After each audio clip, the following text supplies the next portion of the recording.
If you ask someone to dinner, is that an implied date? I don't think it's implied. I think it's overt. Okay, that makes me feel better. Because I asked someone to dinner and they said yes. And then a friend of mine was like, do they know it's a date? And I'm like, well, I asked them to dinner. And they're like, oh, they probably don't think it's a date. And then I felt like shit. Anyways. You don't get a new friend and be like, hey, you want to go to dinner sometime? Or hey, That's do what you I want to go to thought. dinner? That's no, what I thought. You say, hey, you want to hang out? Yes, exactly. Oh yeah, what do you want to do? We could go watch a movie, we could get dinner, whatever. Yeah. It's different. Okay. Especially for people of your more advancing age. It's not like you're a kid, like some teenager who's like, oh yeah, we're hanging out. You're like, no, you actually date people. Yeah, I read a book for this date. Anyways. Huh. Speak on that. What? What do you mean by that? What did you read? Well, they're an expert in a certain field, and they recommended me a book because I know. Are you dating a scientist? Well, is it a coyote scientist or it's not a coyote scientist?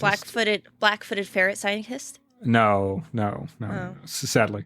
But anyways, but they're an expert in a certain field, and they recommended me a book, and I went and I read that book, so they would think higher of me. Oh, that's nice. That's cute. That ties nicely into our topic, doesn't it? It does actually tie legitimately into our topic. So our topic is gaming and... introduce the podcast. God, oh my goodness. Okay. I think if they're listening, they know who we are. My name is Dempsey. I work in... my job doesn't matter. Who cares? None of this matters. What is our podcast? We're a podcast... called Overthinking Games, a podcast about what video games can teach us. I am joined by my co-host, Katie. Hi, I'm a special education teacher who plays video games and is long suffering. And Seth. Hey, hi. You never finished introducing yourself. Oh, okay. Sorry. This is a grumpy episode. It's Thanksgiving week. Yeah, Seth has had a long day.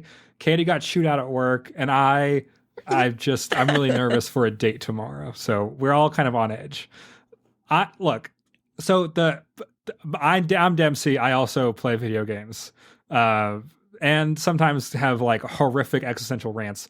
So the thing I want to talk about this week is social status in gaming. I feel self-conscious about talking about this now, but I think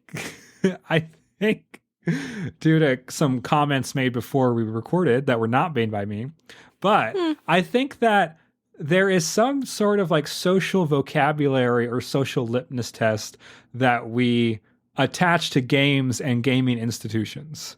So the Game of the Year awards just got announced, all the nominees, which means this episode is going to cut in line. And I wanted to talk about some of that stuff. So anyways, but before we get to that, we're going to talk about what we've been playing this week, and I will go first. It's been like a month since we've recorded. 2 weeks. It's been like a month. Holy cow. Anyways, there's an actual answer to this. Like, this is not even an argument. I can look it up. So, I have played Ghost of Tsushima, and despite the gross bad vibes on this podcast currently, Ghost of Tsushima is one of the most beautiful video games I've ever played in my life. Like, have either of you played Ghost of Tsushima? No. Yeah, I have. I've really tasted. Good. It is. Sorry. What did you say, Seth? Said I've taste. It is. I know it's a good game. I know it's good. It's like I think it's one of those games so far where the vibes are the most important thing. The combat's good. It's based around stances and parrying for the most part. It has a lot of really cool features to kind of emulate the samurai mythology. I think it's made by a Western studio, a Sucker Punch, which I think is an American studio. I should double check that actually. That sounds about right. It feels like it's a Japanese setting, but very American style storytelling. Think about like a Ubisoft open world map, but if Ubisoft cared more about their games, I think is how you can describe it. It's extraordinarily painterly, And my favorite thing about this, and the thing that probably most people know about this game, is that there is no like, so it's an open world with like specific missions that you have to find, but there's no like pathfinding, like visual pathfinding. Instead, the wind blows you where you need to go. That's cool. And so there's when you're writing, there's no UI elements at all. There's no compass, there's no like mini map or anything. It's just zero UI and you are following the wind. And then even when you're in like combat and like the things that would have the most UI elements, extremely minimal UI. It's like for other games like Far Cry and things like that, you can turn UI off completely, but that's not really how the game's meant to be played, and you will kind of suffer through a lot of the mechanics if you choose to do that. But this game is really built around having minimal UI, very vibes based. The production design and like the nature is so unbelievably beautiful. And there's so many like really characterful details just throughout every element of it. And the writing is actually getting good. So I just finished the first third, which the writing was like okay, standard video game fare, but like now the writing is getting like more complicated, and they're kind of exploring a lot of the ideas that are set up very long, and or like it's set up beforehand, and it feels like the writers actually care about the characters and the plot and things like that. I don't know. I am loving it. I love just riding my horse around. That's very fun. It feels great. There's always leaves falling. It always feels like you're in the most cinematic moment of a movie ever. And like it's very much built around this like really extraordinarily cinematic camera language that's constantly and then so like I think there's this like factoid about samurai fights that they were very fast. Like a lot of times samurai fights would have been like you pull your sword out and you stab the guy once and then that's it, that's the fight. And like a lot of this idea of like these long sword fights are just from movies. And the game kind of like plays with that really interestingly. So when you initiate a fight, you can do a standoff where you can kill your opponent in one hit. And you can only do it to like the first 3 opponents, but you can have like a proper samurai standoff. And so like it's really in love with the samurai's mythology anyways. Like I don't actually know how historically accurate it is, but like if you watch Kurosawa films and things like that, it really, it's like, you know, medieval knights, basically the same thing. It's really in love with that mythology. I'm really loving it. Is it kind of like it's trying to go more, rather than be like super realistic, it's just kind of trying to like channel the essence of like, oh, like I want to be a samurai. Yeah, 100%. Like a romanticized version. Yeah. And like all of the thematic elements. So like there's this honor code that's like way more ridiculous than it would be in like any kind of real combat situation, but like it's all about, so it's basically a samurai who's kind of learning how to be a ninja is kind of the plot. So like it's a samurai who has to learn how to do like stealth and underhanded tactics, and that's at odds with his honor. And so it's fun because like the mechanics play into the narrative theme where you're learning how to like throw a smoke bomb, and then your uncle chastises you for being a coward, which is good. Like I don't know, there's so many elements of this game that I really love. On the PS5, the fast travel load times are non-existent, which is awesome. Nice. And so it's it's really frictionless. It's very polished. Like I think it's a really good game. It's not going to connect with me in the same way that like a game that's a little bit rougher might. Like it's very commercial, very polished, very American. And I think it's really good, but it does feel a little bit too smooth sometimes and a little bit too frictionless, if that makes any sense. But overall, I highly suggest it. If you have a PlayStation device at all, I think it's a must play for like the PlayStation ecosystem. Cool. I think that's interesting when you bring up about him like being a samurai learning to be a ninja, because I haven't played it myself, but I've watched my husband play it, and he's finished it completely. And so I think it's interesting because you start out as a badass already. You're already a samurai. Yeah. Right. So then that's really neat the way that they've built in a narrative reason for you to be learning new abilities and unlocking new things. Because if you are already a badass samurai, like why would you have to learn how to do these things? So that seems like a really clever narrative way to build in the mechanics of like an RPG. Yeah, yeah, and like it's very funny because there's like narrative consequences to how the mechanics end up going. Like your relationship with yourself changes depending on what skill sets you learn, which is very cool. Yeah. Katie, what have you been playing for this month that we have not recorded? Well, first of all, I would just like to say that the bad vibes started when Dempsey was like unprompted. You guys have terrible mic what'd you call it? Mic etiquette? Yeah. It's You true. have terrible mic etiquette. And I said, "Oh, what could we do to do better?" And he's like, "I don't know." And I was like, "Cool. Thanks, man. Appreciate it." Look, I was just editing and I will get a list of to do better when I have Yeah. Yeah. So that's where that came from. Just don't want you to feel like, poor Dempsey, he's such a victim. No, he started it. Also, it's been a long week. So I've been playing, let's see. So, one of the reasons we haven't recorded is that I had a family emergency where my mom was hospitalized, for several days. She's okay now.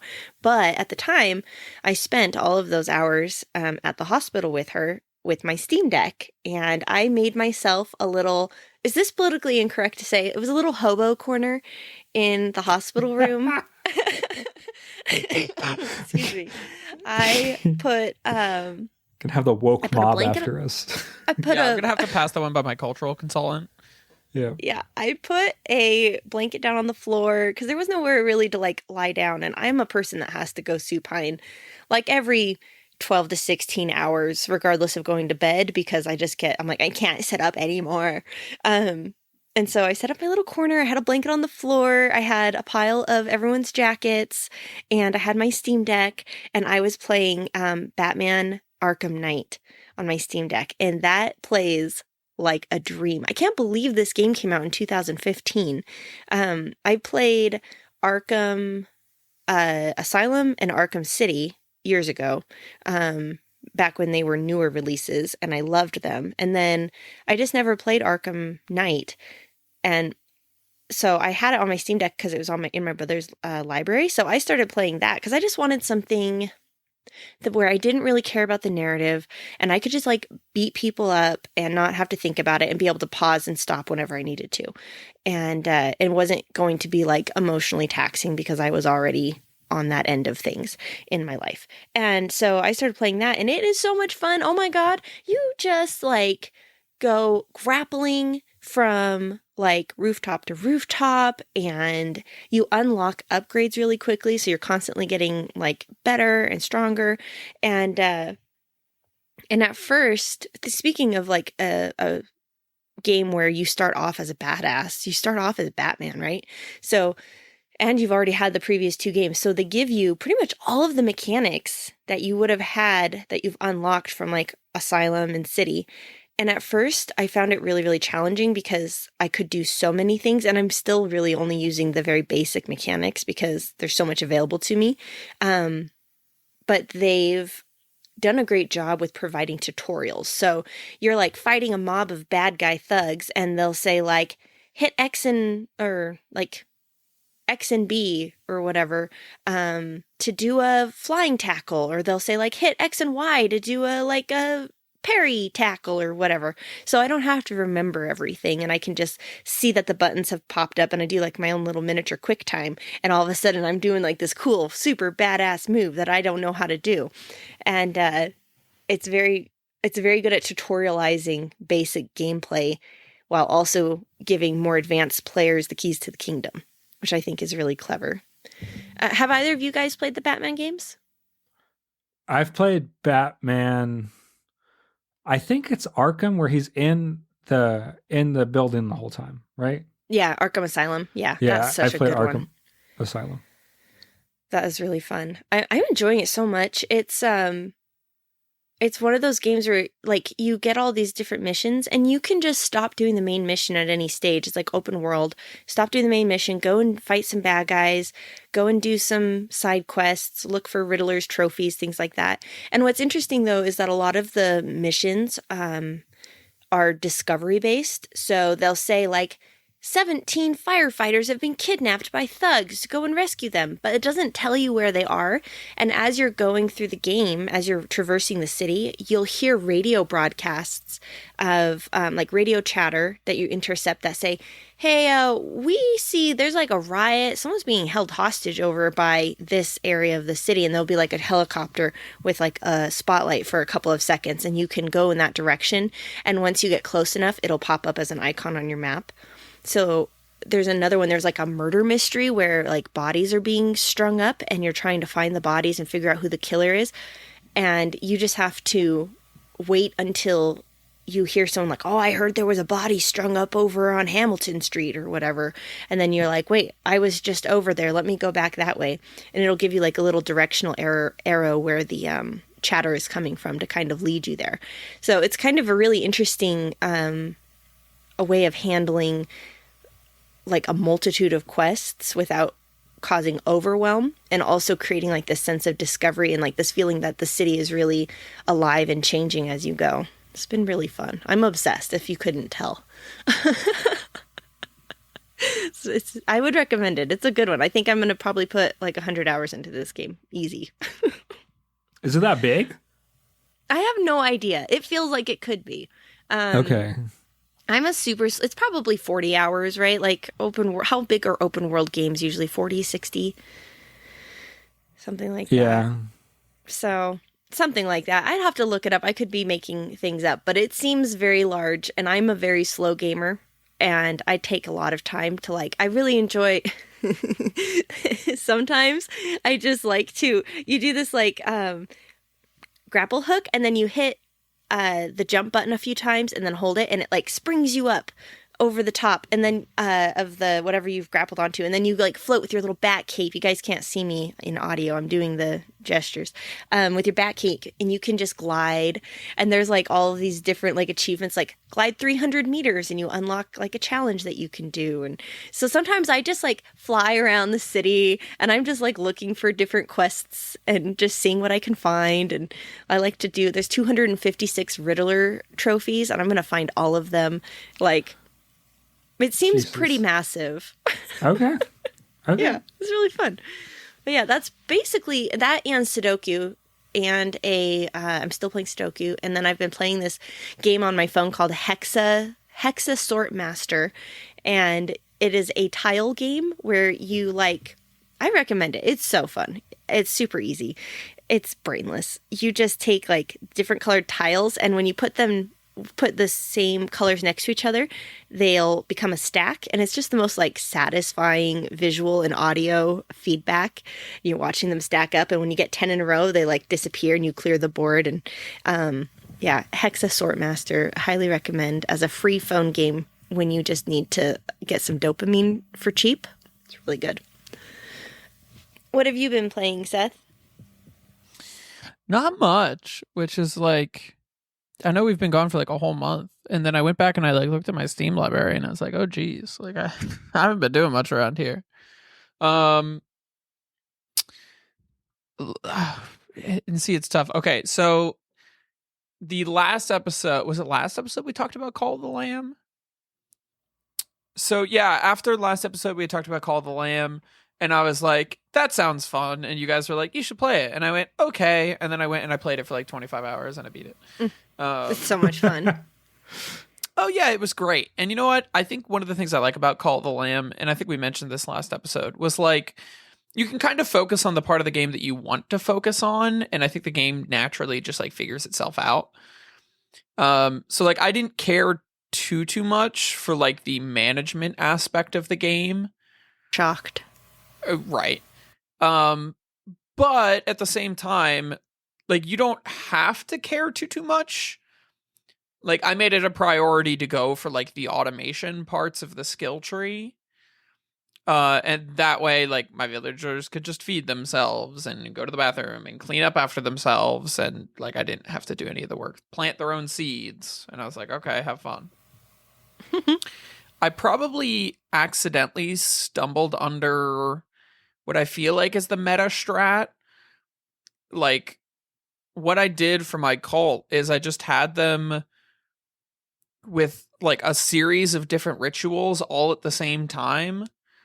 I would do, like, no sleeping, extra devotion points, and nobody loses faith for, like, 3 days. And, like, all of those rituals last for 3 days. And then I would just... no eating, no sleeping, extra devotion, and, like, nobody's faith ever goes down. And I would just send all of my villagers to my shrine to pray so that I was just racking up devotion. And then I had whatever, like, the blessing ability is that also makes him give, like, extra devotion points. So, like, I blasted through the second half of all the levels in the game in, like, 3 days in game time. I think I got legitimately, like, 10 to 20 upgrades on the skill tree. So I was able to just, like, blow through the back half of the game pretty easily, which I didn't mind. Of course, it's nice to just, like, have all of the buildings and you could just put stuff down. Kind of like Minecraft creative mode. So that was fun. Cult of the Lamb was ultimately fun. The post game I thought I was not going to be interested in, and then I ended up having some fun with the post game because they, like, mix it up a little bit. They have, like, separate storylines to follow, so that was good. It was good. I think I just kind of lost interest on, like, by the time I had another game opportunity pop up, I was like, I'm kind of finished with Call of the Lamb. It was fun.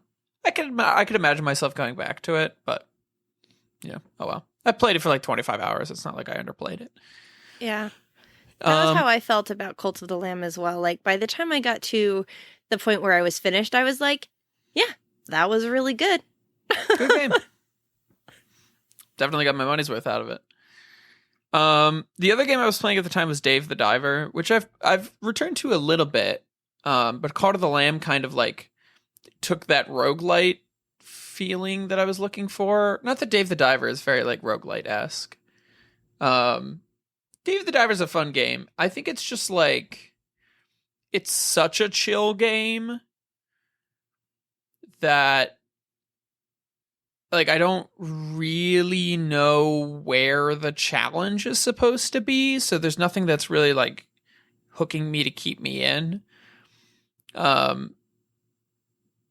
And so, like, once I had played Call of the Lamb in favor of Dave the Diver, I sort of lost interest in, like, going back to it.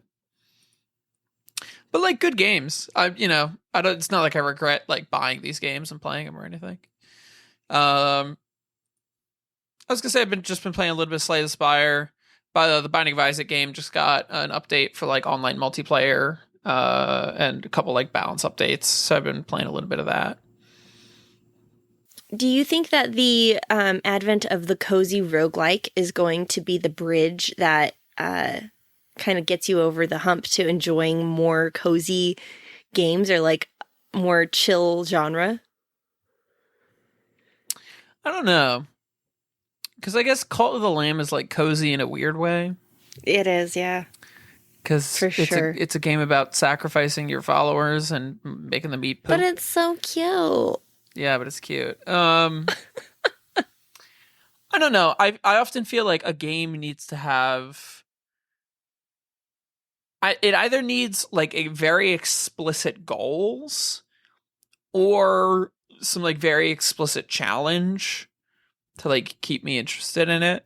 Mm-hmm. And Cult of the Lamb, I think, had, like, very clear objectives. Like, oh, you need to make, like, a run. You have to make, like, 4 runs through each of the dungeons in order to actually, like, fight the boss of that area. And then, like, once you do that, it unlocks the next area that you can do a couple runs through. Next area, do the couple runs. So I was able to do that. And then sort of in between those, I was like, okay, let's go do the management aspects of things and let's figure out how to automate this so I don't have to, like, worry about it too much in the future.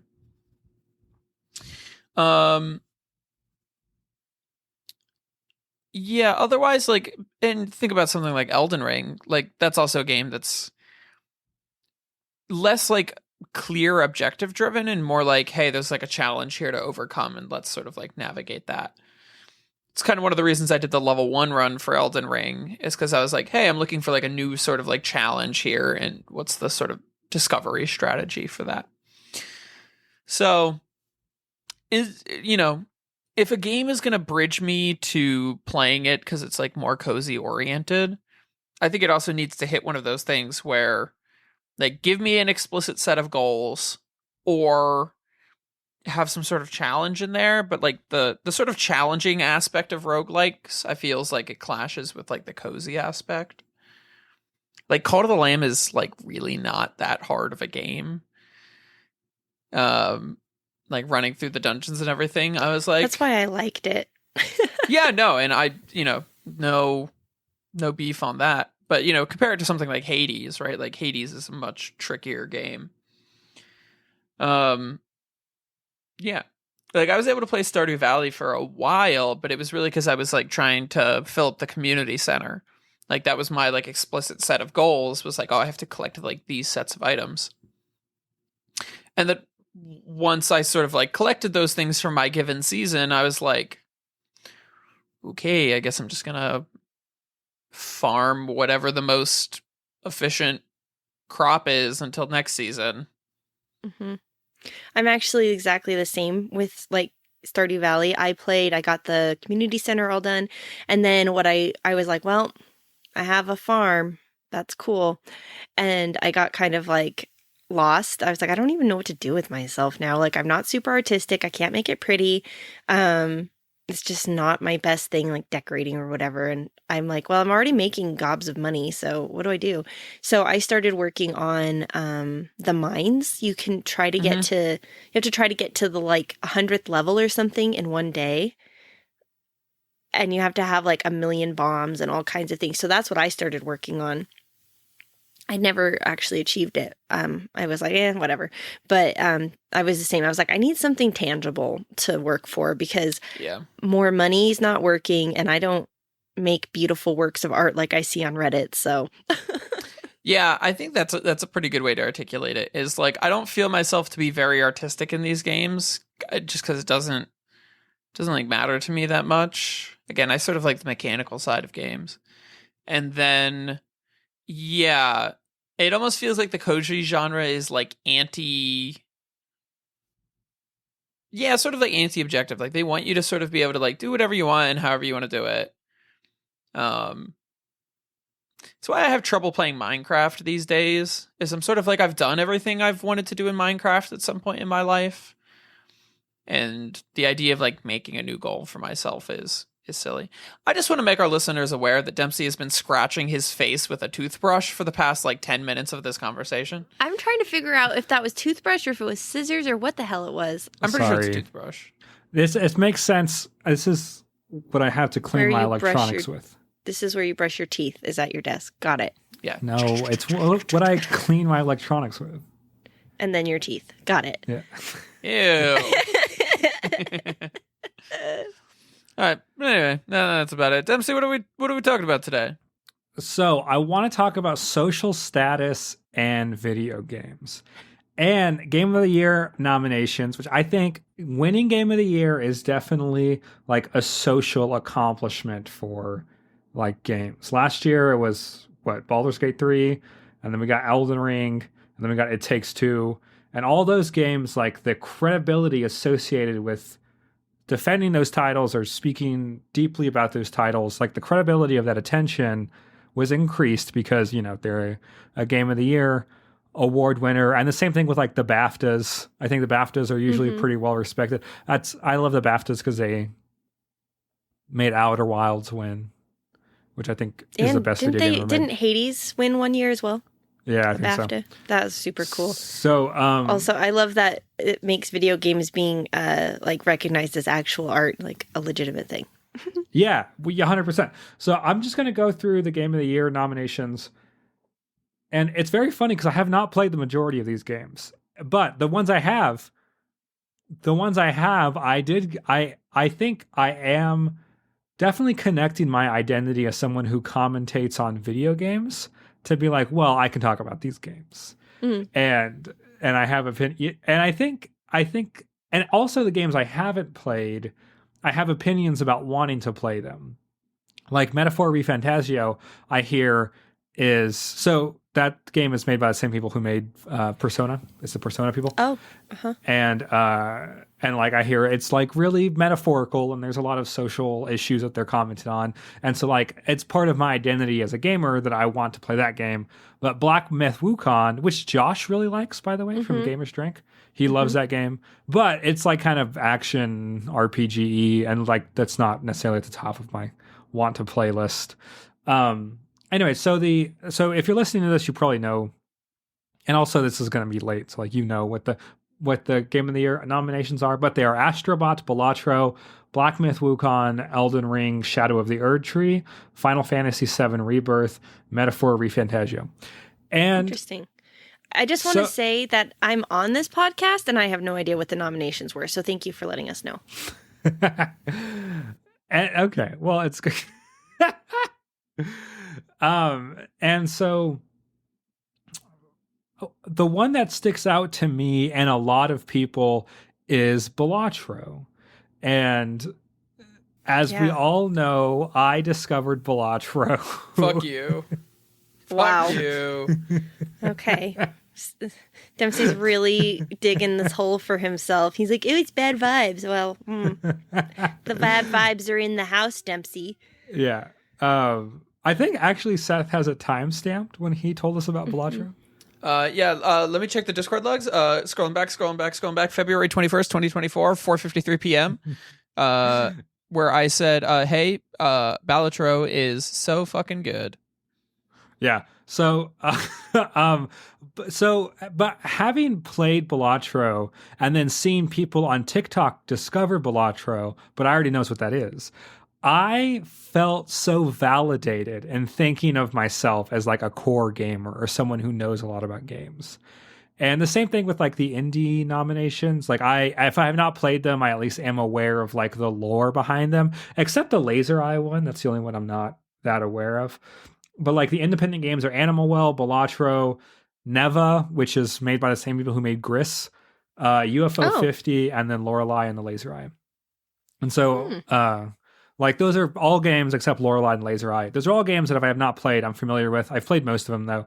And that like makes me feel validated in the time and amount of ego. And like, I mean ego in like the way that we usually use ego, and also ego in like the Freudian way where it's like, it's some sense of self that it's some sense of identity that, and so I think that's really interesting that if it was another indie game that I didn't recognize that was like on Game of the Year list, like if it was Laura and the Laser Eye and I didn't play it or know about the lore behind it or any interaction with it, if I would still feel validated by the list. You know what I mean? Like having some sort of familiarity with parts of that list that I think, make me big brained, helps me feel validated. And I think, and I don't know if that's because I'm online or why, but I really, as much as I try not to care about the social media of video games and like this like larger discussions that are happening about social credibility in games, I do. It's one of the reasons why I was not that excited about Call of Duty, even though I know that the Call of Duty campaign this year was really well reviewed, and people are saying that it's actually a really fun game, and I know I like the zombies mode, but I wasn't excited to play it because I don't see myself as someone who enjoys Call of Duty campaigns. And regardless of how good it is, like it would be very difficult for me to prioritize that experience because it doesn't kind of fit into the social currency that I want to be available to me. It's much more a part of my social identity to be someone that would really enjoy Ghost of Tsushima. Like that's much more in the social currency that I want when I tell people about my gaming experience. Anyways, so there's a lot of like identity and how we relate to the gaming community and like people that we don't know, and then like people like Josh, like people that we do know. And if I would play Black Myth Wukong, a big part of it would be so I can talk to Josh about it. The same thing with Lies of P. I really have no interest in that game other than I like Josh and I know he likes it, and I kind of want to be able to talk to him about it. So those are kind of like some broad strokes of like how the Game Awards is making me think about all this stuff. But do you care about like social credibility when it comes to the games that you choose? Like whether that's the reputation of a game or like the, a refined, I think there's an element of also wanting people to know that I have good tastes as well. Like I want people to know, which I think is very silly, but I also think is true. Like I care about this idea that like I have, like I would never tell someone I enjoy Fortnite because I don't think Fortnite is or FIFA or, or sports There's games. no like prestige in liking Fortnite. Yeah, there's no like social currency that Everybody comes from, likes Fortnite. Yeah, being really into. But you like Balatro. Yeah, 100%. You like okay. Animal Well. Dempsey's a hipster. Exactly. That's exactly what I was going to say. Hipster. I liked it before it was cool. I knew about it before you did. And now y'all have just caught up to me. I'm better than you. Mm-hmm. I don't like Fortnite. Call of Duty. Who cares? Okay. Anyways, okay. Someone else talk now. So, before we get... So, this is the... I just looked up Lorelei and the Laser Eyes, and just... So, this is the top review. Katie, it's a puzzle game. This seems like it might be up your alley. They said... Imagine a game with the map layout of Resident Evil 1, the puzzle focus of a Professor Layton game, and a spooky, surreal referential tone that brushes up against Alan Wake 2, and you're like 90% of the way there. Sounds Katie great. gives a thumbs up. Sounds great. Sounds fun. Dempsey, what was the question you wanted us to answer again? What is your relationship with gaming and then like social currency or social status that is attached to this hobby? Okay, so I think about this a lot. For like pretty much all the media I consume in my life, whether that's like YouTube or like video games that I play or books that I read, part of that is I think it's a community is very important to me, and even like community in the media I consume is important, and it's one of those things that sort of moves me towards the times in my life where I go on like a social media purge or like a YouTube purge. Is I'm like, man, I'm just like watching a bunch of content that I don't have any connection to anybody else with. So, when I sit down and I watch like the, 50th Pokemon Showdown video that I've watched this week, and I'm like, I don't even play Pokemon Showdown, and I don't know anybody who plays Pokemon Showdown. So I'm like, why am I watching this? That's the kind of thought that is in my head. That's like, man, I got to get off of YouTube. A lot of like the books I choose to read is sort of like, I like reading old, well-known sci-fi because I like talking to people about like well-known, old, well-known sci-fi. Survivorship bias. It's usually better because it's the old stuff that's like survived to this point. So it's usually better. More people have read it, so I can talk to people about it. And I really enjoy like talking to people about the media I consume. I think video games tend to be a little different for me just because like I think it's one of my primary sources of entertainment. So there's a lot of video games that I play like surely just because I enjoy it. But like, would Elden Ring be one of my favorite games of all time if I hadn't, the day it came out, if I hadn't sat in like a PS5 group chat with two of my best friends from high school and like we were playing through the game together? Probably not. Like it still would be up there for me, but would it be one of my favorites? I don't know. That community aspect is really important to me. I don't know if I like as strongly identify with the sort of ego idea, Dempsey, that you're presenting. But like, I did think it was cool to like see Balatro under like the Game of the Year nomination and say like, oh, cool. Like I've been playing this game since like February, and sort of also like following the creator on social media and like seeing the game pop off over time has been really, really cool.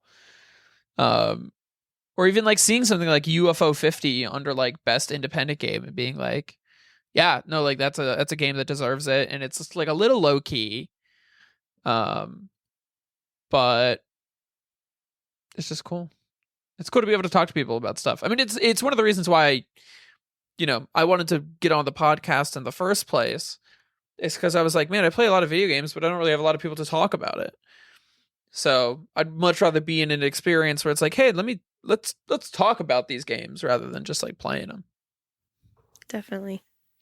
I would agree with that. I think that sense of belonging to groups that we value is human nature. Like, there's a reason why there's a Reddit subforum for everything, a subreddit for every possible topic under the sun, because people like to talk about the things that they're interested in with other people who are interested in them.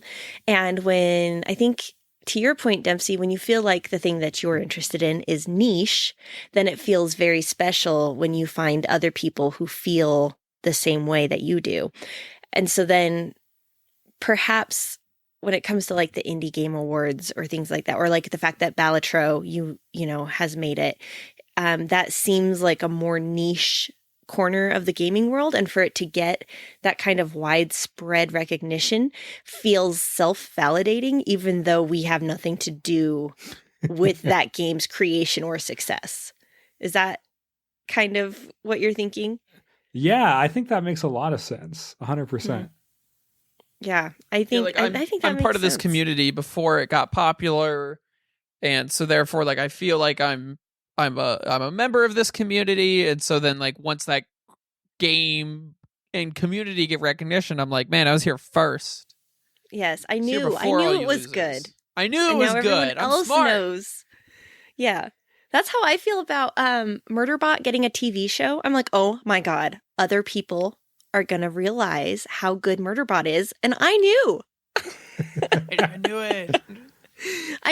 I knew it. You just feel that validation like, yes, I like good things. And now everybody knows it because I've been wearing the merch for years. I think that's the funny side of the validation here is like, yes, I knew this was good and this is validating it. That makes me feel good because I'm smart. And now look at all you fools. Mm-hmm. But I'm more so importantly, glad you I'm could smart. Join me. Yes. And I Exactly. like it when I'm smart. I'm so glad you guys could join me in my enlightenment. I've been here for ages. I think everybody wants to feel in the know, because that sense of feeling like something that other people are just finding out creates a very strong sense of belonging and importance. And I think something that has been like a recurring theme that I just keep realizing this year, like everybody wants to feel important and included, regardless of what their interests are or, their part that they've played in it. So, personally, like if something has won a Game of the Year award, I'm like, okay, that's cool. More so what matters to me is when I meet if I meet somebody in the wild. I was wearing a Besties t-shirt the other day. That's another gaming podcast by the McElroy brothers and Russ Rushdick and Chris Plant. Sorry, guys. And somebody was like, hey, I love your t-shirt. And I was like, oh. And we like shared a nerd moment because we were like both in the know, and that created this instant connection that didn't matter that we didn't know each other and that we'd never see each other again. We were immediately part of the same community. So I think the things like the Game Awards and stuff like that create foster rather a grander sense of community that exists to surround those titles while they're relevant. Kind of. Yeah. So do you care who wins?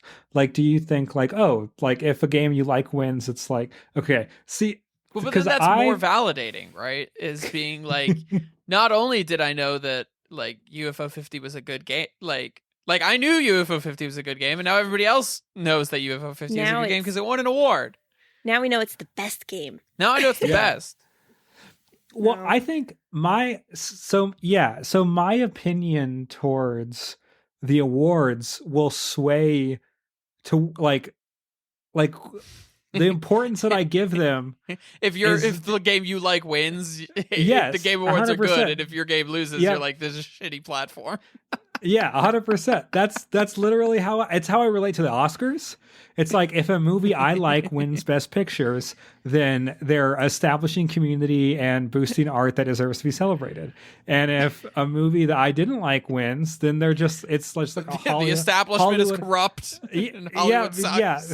Yeah, a whole bunch of Hollywood assholes jacking themselves off. So, like, my opinion towards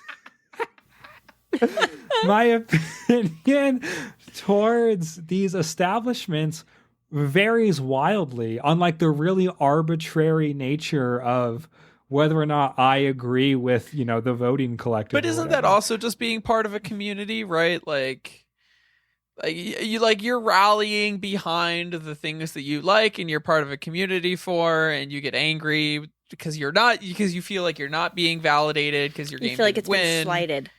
Yeah, like you've been slighted. Yeah, it's like yelling at the refs at a football game. Exactly, right? Like, Katie, there's something you said earlier, and geez, I'm trying to remember it. You had said, I want to say was it in-group versus, oh, geez. Like being in the know? Maybe. Oh, you when you said, like, I know something that everybody else doesn't, and that sort of, like, makes me feel good. I think it's because I agree with you. But it's also funny coming from like a teacher, right? Where like that's our job, is knowing things that other people don't know. Because I feel like the teaching thing is the opposite experience, right? Like I derive joy from my job because I know things, and I have students who don't know things, and when they now know things, I feel good. Yes, which is the opposite experience of what we're talking about, right? Yeah, the idea of a teacher who really likes that they know more than their kids is very funny. But like, I think though, but like I know people like that. Like I work with people like that, right? And I think like anybody I think most people have been through school know a teacher like that. Yeah, who is 100%. like, I'm better than all of my students because I know things they don't know. I think though that the joy comes not from knowing something in gaming or as a teacher, not in knowing something others don't know. It's in that moment when somebody else finally realizes something you already knew for a long time. Sure. Yeah. Because otherwise, I'm just over here shouting into the void saying, Murderbot's the best book ever. I love Martha Wells. And now there's a TV show and I'm like, see?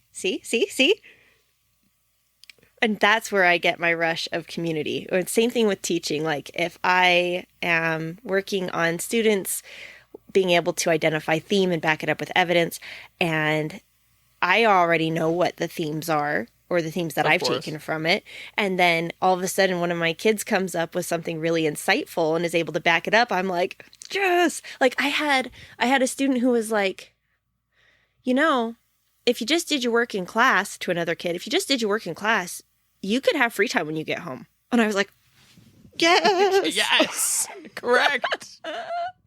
And it's that moment of feeling, it's a moment of connection in recognizing that somebody else now knows what you know and you've been trying to tell them for ages. It's very validating. So, Seth, I have a question for you, because one of your favorite games did win Game of the Year. So that's Elden Ring won Game of the Year. Do you think you enjoy Elden Ring more, or your opinion of Elden Ring is higher because it won Game of the Year? Like if you had the same exact experience with Elden Ring, but it wasn't as critically acclaimed, and maybe even like did not get nominated, do you think you would still have the same exact relationship with it? No, because like you mentioned about making fun of the refs at a football game, like if Elden Ring hadn't got nominated for the Game of the Year, I would have been like, these people are dumb fucks, and they should have nominated Elden Ring for Game of the Year.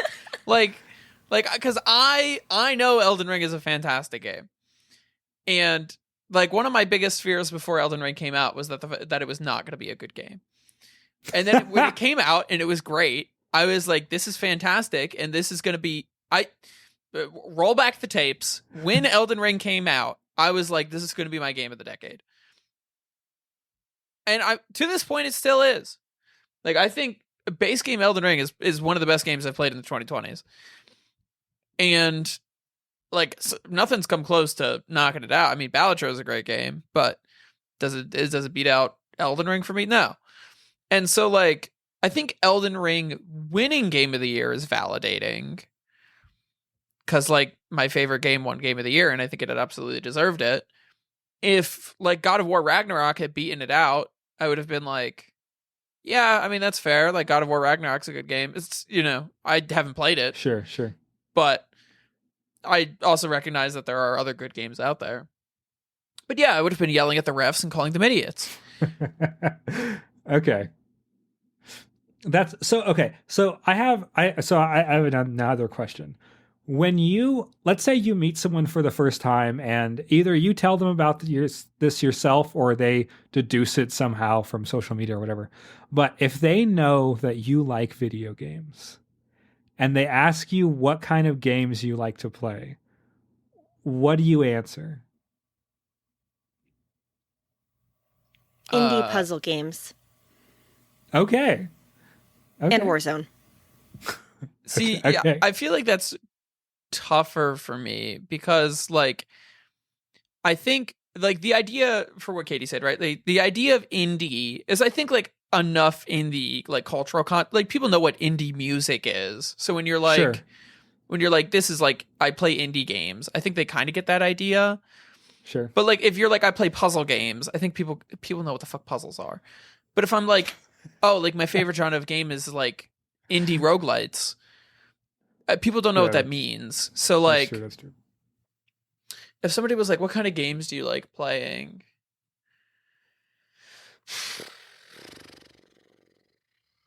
I don't even know what I would say. Wouldn't you just say, so I like playing hard games? I like hard games. What kind of games do you play? Hard ones? I was like, Sure. I would probably say like, yeah, I play a lot of card games. No, not card games. Hard games. Well, yeah. Well, okay. Honestly, if somebody said like, "What's your favorite game?" I would probably start with Elden Ring because like it has renown. Like, if they know video games, hopefully they've heard of Elden Ring, and I can kind of like start from there, and then like lead them down the rabbit hole of like, oh, I also like other difficult games. Like, have you ever heard of roguelites? And if they're like, no, I can be like, oh, they're kind of like really difficult. Like hopefully they know what, I assume if they're asking me about video games, they know what like an RPG is. So I could be like, oh, they're just kind of like really difficult, like adventure RPGs where you're expected to like die a lot and then kind of like run through the dungeon over and over again. So do you think that how they see you will depend on your answer? I'm going to like if you like, is that gonna like it's like, so for example, are they also gamer nerds? Because if somebody else is like a if I can tell that they're asking me like, oh, what's your favorite game, and I'm like, this guy is also like a turbo nerd, sure, right? Like I can answer very different than if it's like, one of my girlfriend's friends is like, oh, you play video games, like what do you play? If it's some other like turbo nerd, like, now we're in a one-up contest. All right, guess what, loser? I played Balatro before you knew about it. I played Elden Ring the day it came out. Yeah. I've 100% the entire Souls series. 100%. I completely agree with this. But like, if it's my girlfriend's mom that's like asking me like, oh, like what video games do you play? I'm gonna be like, That's such a good point. I play like poker. But you can like die. I think that's a really good point. It depends on who's asking. If a random dude asks me what I play, I'm going to lead with Warzone. Because Warzone gives me validity as a capital G gamer. Okay. If I lead with, oh yeah, I like to play like point and click puzzle games, they'll be like, oh, you're that kind of gamer girl. Okay. And then I say, no. You're a girl gamer. You're a girl gamer? Oh, you play like stuff with pink in it, huh? And it's like, no, I play Call of Duty, bitch. Even though I think that that's stupid and ridiculous, but I do. I would lead with, oh yeah, I play Warzone. So I think this is interesting because I am going to do the opposite thing. So I am going on a date tomorrow. And if hobbies come up and I talk about I like video games, so I know this person is not a gamer. And because I kind of know them. And so like, I am not going to say I play The Last of Us or God of War if I'm going to talk about Florence and maybe Celeste or The Beginner's Guide. like I am, even though I like, even no matter how much I love The Last of Us or Resident Evil, no way are those coming up.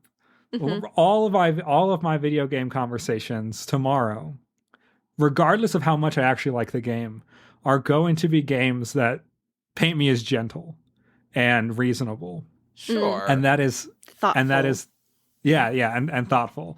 And I know that, like, because I'm very worried, because it's a date, so I'm worried about how this person's going to see me, and so I am going to give answers that create this vision of me that I want to be perceived. And I think on one hand, I think that's kind of psychotic of me. Like, I should just No, this answer seems with what I reasonable. enjoy. No, I think that's just human nature. Okay, but 'cause, yeah, like, so when I which was is funny that dating, I couldn't, like, I can't open up a date when somebody's like, oh, what do you do for a hobby? And I'm like, oh, I paint little toy soldiers, and then like I play games where we act out like shooting each other with them. Like, it's not like a winning move. I have to like start with the stuff that's like, oh, like I do a podcast and like I do church stuff. And then like all of your normal stuff, and then you let them into your right, and then like in the middle of there, I'm like, world. oh, well, and because now it's a framing thing, right? Like, oh, I do like I was like, oh, have you ever heard of people who make like little like World War II dioramas? I was like, oh, I paint these like little toy soldiers, and then like my friends and I, we like get together and like play games with them, and they're like, oh, that's kind of fun. Like, I focus on like the painting aspect and the building aspect, like the and creativity less of side. the figurine playing. Yeah, not less the figurine play. Well, I think it's so true. Like, depending on who you're talking to, like if I was speaking to a woman, I would say, oh yeah, I like to play, I like kind of cozy games. I like puzzle games. I like games with a lot of story in them. And I'm going to talk about that. If I'm talking to a dude that I don't know, I always feel like they're trying to do some kind of one-up on, like, are you a real gamer? And I'm like, yes, I fucking am. Even though you're a real gamer if all you play is cozy games with, like, stupid. Well- but context matters. I'm like, I don't need you over here gamer broing me saying, oh, do you play real games? Like, yes, motherfucker, I could kick your ass in Call of Duty. Okay. Yeah, it's very funny that me and Katie have the complete opposite approach to social interactions. That is patriarchy. I'll Yeah, also say, actually. though, like the first day of school, when I was like opening up to my students with like some like slides about me and stuff, I did open up by saying like I've played 600 hours of old school RuneScape this year. That's and, like, insane. Nice. Which is like right, but like I was kind of doing it for like the insane like shock value of that. Mhm. But it is kind of a crazy way to introduce yourself. They're not going to know what RuneScape is. No, of course not. So it doesn't matter. They just know that I Right. played 600 hours of a single video game in the last, like 8 months. I told my students at the beginning that I play Warzone, and I sent you guys in the chat. I sent you guys a picture. One of my students painted me a cartoony version of Ghost, and he like burnt the paper, and That is like sick as it hell. looks so cool. I was like, oh my god. He's like, Miss Evans, come here. He's so quiet. He wouldn't speak to me like the first month that I knew him. Brand new kid. I didn't know him at all. And he was so shy. And he like waves me over and he pulls this out from underneath his notebooks and he says, I made this for you. I was like, oh my God, it's Ghost. And he's like, yeah. I said, this is so cool. I'm like, wait, did you say you made this for me? And he's like, yeah. And I'm like, oh, my heart. You got to get that framed. That is so cool. Yes. I'm going to get it. I am going to get it framed because it's sick as hell. And I said, you need to sign it. So he signed it on the back for me. But yeah, in that moment, we had connection because we were both like, hey, we know who that is. And he felt that. I know he did when I knew exactly who it was. He's like, yes. It was so cool. And that's also like a big leap of faith for this kid, right? Some shy kid to be like, I made this thing for you. I don't even like, I kind of think you know what this is, but like maybe you don't, but like, hey, I made this for you. Yeah. And then So I that's showed it to all my validating. other classes and I told him, I said, yeah, I was showing off your art and they thought it was all super cool. And he's like, oh. So, Yeah. okay. So I'm going to leave with one. I'm going to have one last question that we can each answer. If, let's say it's like a work friend or someone that's you don't feel like there's a power dynamic, like Okay. they're not an elder or someone that you're like looking after. So it's like an equal, all things like an equal power dynamic. If they say, and before they know that you play video games, if they say that video games are dumb or like are really dismissive of video games, would you defend video games? Like, would you be like, well, actually, there's like, would you push back on that, or would you let them have that view of video games unchallenged, assuming that there's like, there's no consequences for challenging them? I am not good at being quiet about things, man. Like I had one time, I had a coworker who I really get along with now, but they said, frankly, homeschooled kids are weird when they grow up. And I was like, that's really interesting. I was homeschooled. And we had that conversation, and they grew and I grew, and we're friends now, and it's fine. But I was like, they didn't know me. I didn't know them very well.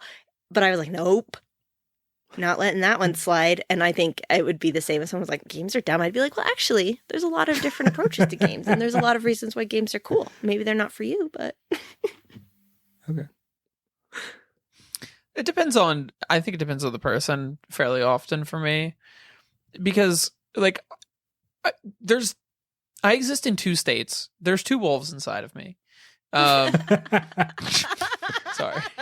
There's two wolves inside of me. One of them is like, you're an idiot and I'm just going to let you be an idiot.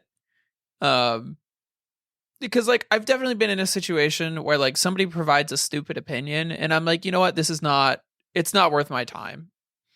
Like if you really think video games are dumb and I like don't really want to engage with you on that, I'll just be like, yeah, man, sure. Like I like video games, you don't like video games, like whatever, live your life.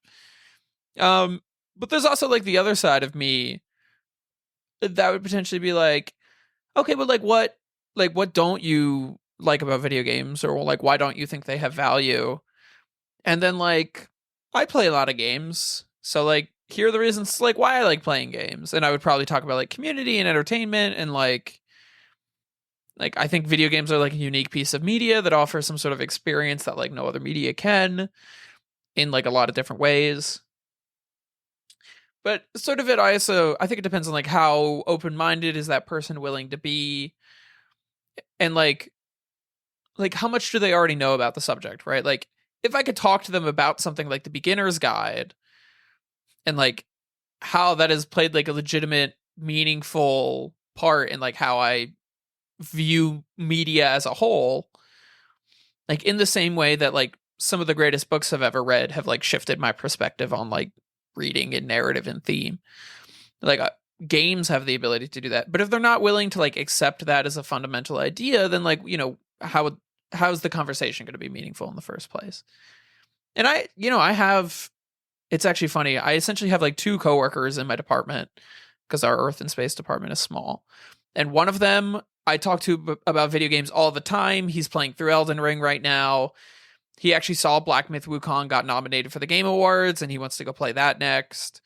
Like, plays a lot of games. We talk about games, pretty much every day. And my other coworker is like, she doesn't own a TV, and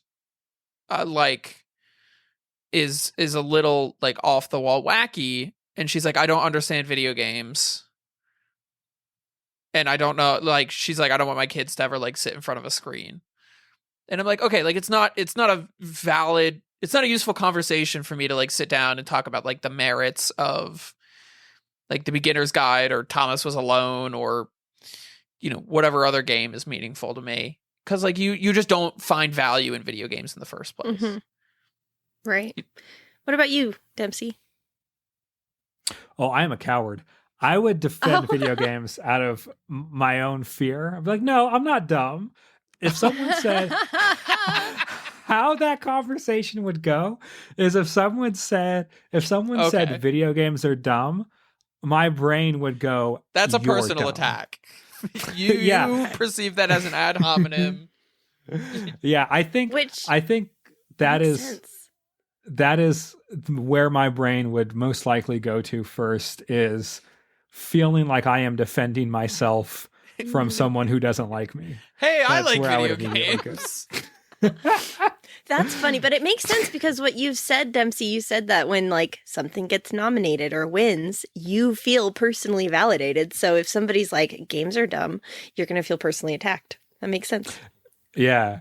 Yeah. And I like on some level, like I know that that's I'm a little bit self-aware, but that is that is my that is my first inclination and like how I feel about the situation. And yeah, it's because, you want people you care about how people think about you. But yeah, it's the I like to occasionally think about like how would my life have changed if I lived like a slightly different life. Dempsey, there's a slightly different life where you turned into like an incel redditor who just like got into arguments with people about like like, oh, you insulted my favorite game, like 9-paragraph essay that they wrote out in Reddit comment. Oh my god. I currently do a gaming podcast. I do not feel like I am far from that. Well, that's what I'm saying. But you have a date, so. Yeah. Yes, but you have a date tomorrow, so like clearly you're doing something right.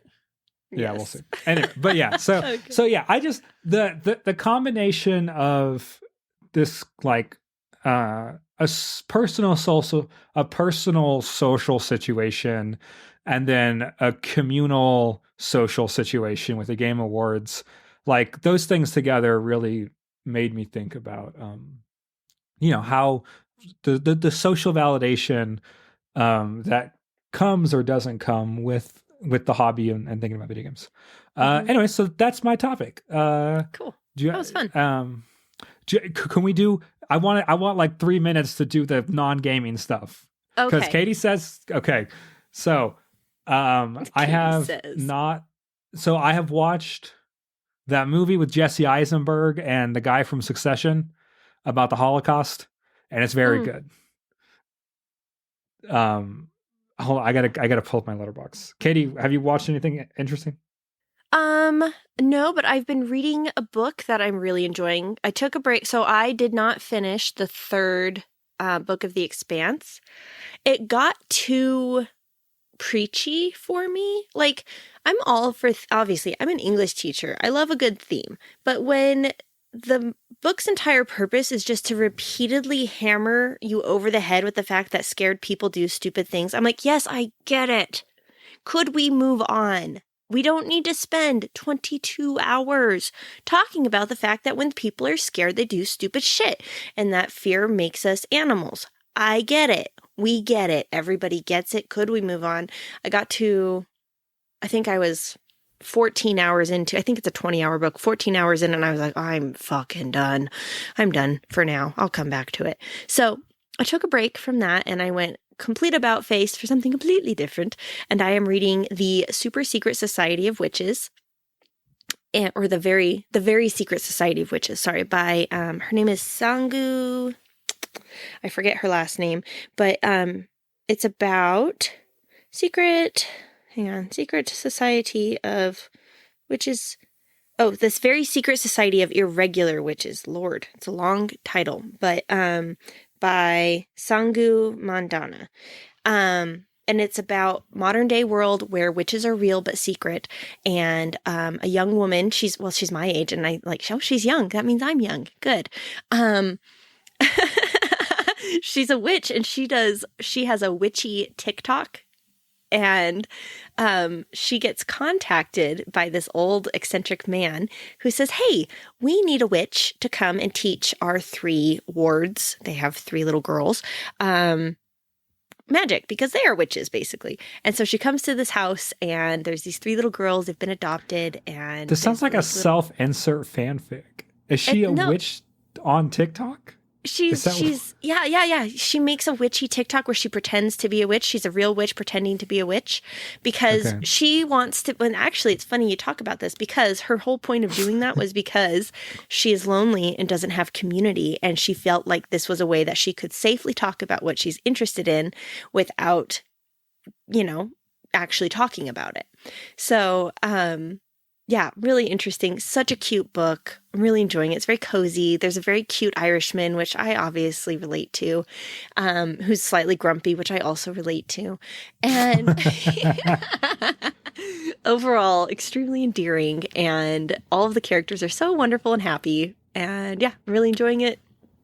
I was reading it out loud to my mom while she was in the hospital, and as something just kind of light to listen to. And then I was like, actually, I'm going to read this. It's really good. Okay, Dempsey, back to you. So the movie I was talking about was A Real Pain, and it's so mumblecore and kind of like doesn't really have a plot, and I don't know. It's really good. Mumblecore. Is that where all the characters mumble? Yeah. Kind of.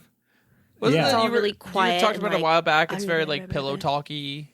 Yeah, the idea is that It's like very people up in real life, close.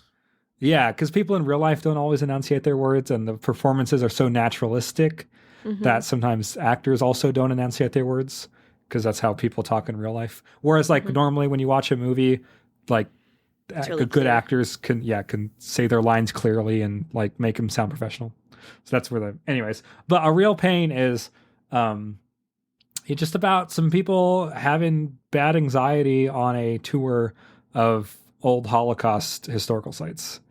It's really, really beautiful. And then I have also read a book called Eager, The Surprising Secret Life of Beavers and Why They Matter. Eager beavers.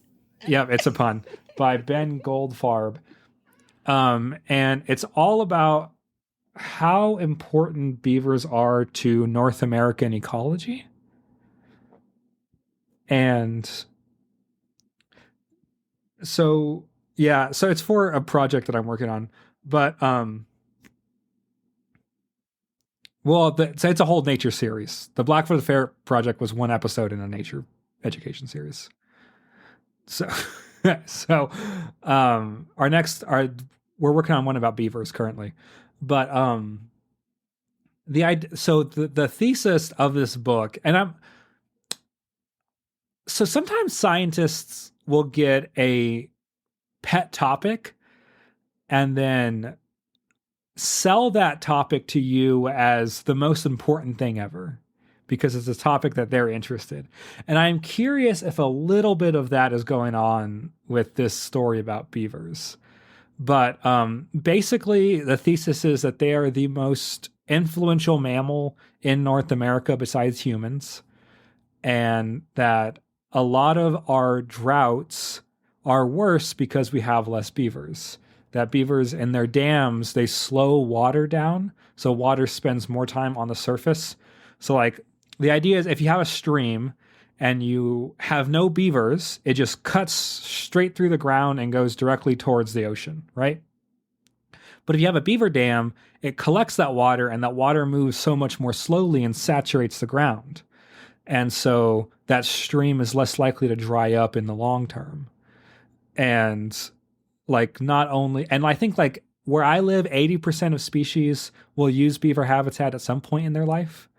And beavers are considered a keystone species because of the habitat that they create. Yeah, it's crazy. So apparently, and it's because they're really shitty. Like they're just big, fat, slow, useless animals. And the only place that they have any defense at all is water because they're so fat. And so they're not agile. So like if you're a coyote, it's just like, like 50 pounds of meat that is slow. And so what beavers will do is they'll just make a pond so they can get around, which I feel because they're really good in the water. They're North American hippos. Kind of. Yeah. And so the idea is that like one beaver pond might not be that significant, but there used to be about 400 million beavers, and now there's like 6 million beavers. And so that's a 90% reduction. No, 99% reduction. That's like 1% of what there used to be. Yeah. So like there's like 99% reduction. And so the idea is that with that much reduction, where a lot of our droughts are worse and a lot of our rivers are drying up faster. And that impacts kind of all parts of life. And a part of that is because there's no beavers to slow the water cycle down anymore. That's really sad. Thanks for the downer, Dempsey. Yeah. So I don't know. whenever someone sells me a really simple story, I am, in science especially, I am kind of hesitant to buy in fully. Like, but there's a really compelling case there, and I think it's interesting. Anyways, so I've been in like the ecological movements, there has been a movement to where there are no longer beavers to install like man-made beaver dams to kind of replicate the benefits that beaver dams give a population. And then, so we can't really also, this is me talking about beavers. Also, we can't really introduce beavers to the wild anymore because their habitat is so degraded. They don't want to make dams where they used to make dams, because beaver dams are like generational. Like you'll have a beaver dam there for like 10,000 years, just Oh my like, God. and so like, but now like all the willow is, so like all the willow is gone. It's like all the vegetation that beavers need to survive is also created by them being there in the first place. And so we've ruined the habitat so much that the elements of the habitat that need to be there to support beavers are just no longer there. So it's really hard to reintroduce beavers once they're expedited from an area.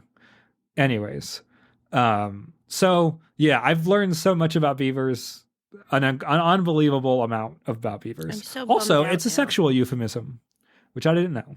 You didn't know that? No.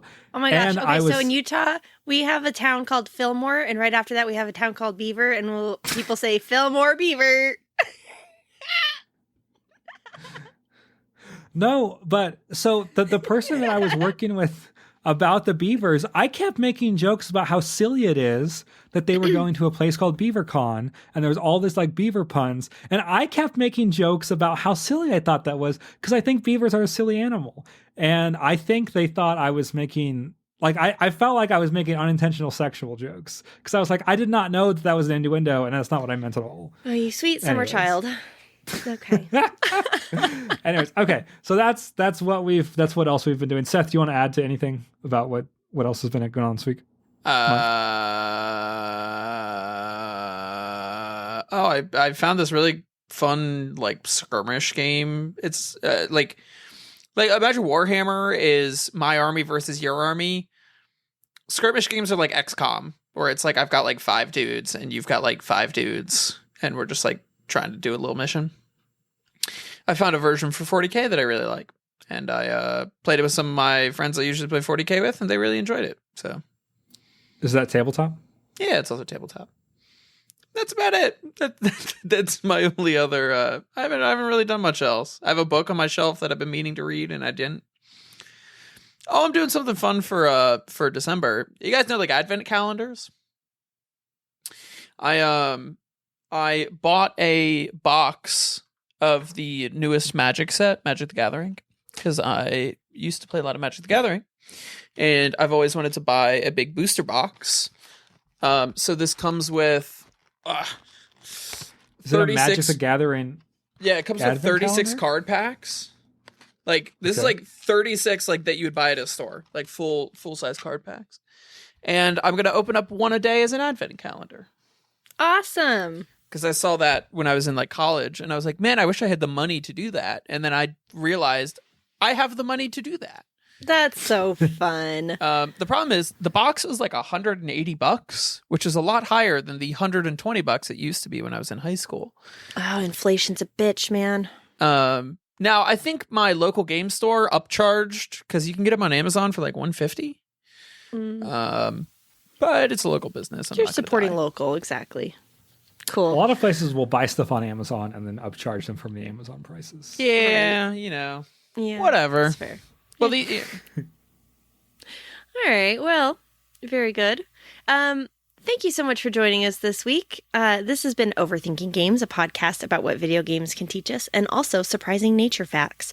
We would love to hear your surprising nature facts, or what you think, which game you think should win Game of the Year, whether it's one that's been nominated or a different one. Let us know. Send us an email. It's in the show notes. And you can find us on TikTok and all the usual podcasty places. And we will catch you next time. Bye. adios. Concord for Game of the Year. Okay.